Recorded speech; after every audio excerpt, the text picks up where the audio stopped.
Mengangkat ikan pari raksasa menjadi momen luar biasa yang memperlihatkan kerja keras dan kekompakan nelayan di pesisir Aceh. Dalam video ini, Anda akan menyaksikan bagaimana ikan pari berukuran besar dipindahkan dari perahu ke becak motor menggunakan alat sederhana seperti tali, papan kayu, dan tenaga manusia. Proses ini tidak mudah. Dibutuhkan koordinasi yang tepat, kekuatan fisik, dan kerjasama tim yang solid agar ikan tidak terjatuh.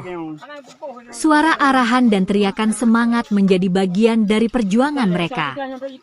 Inilah bukti nyata bahwa semangat gotong royong masih hidup di tengah masyarakat pesisir.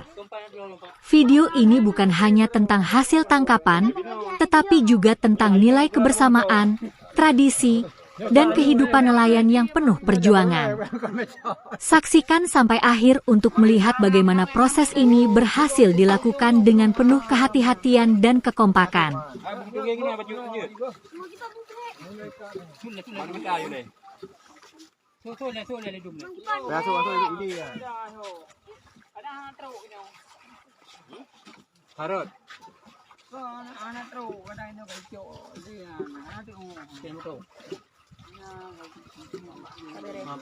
Thấy nè, thấy nè, cái ra cho trong cơ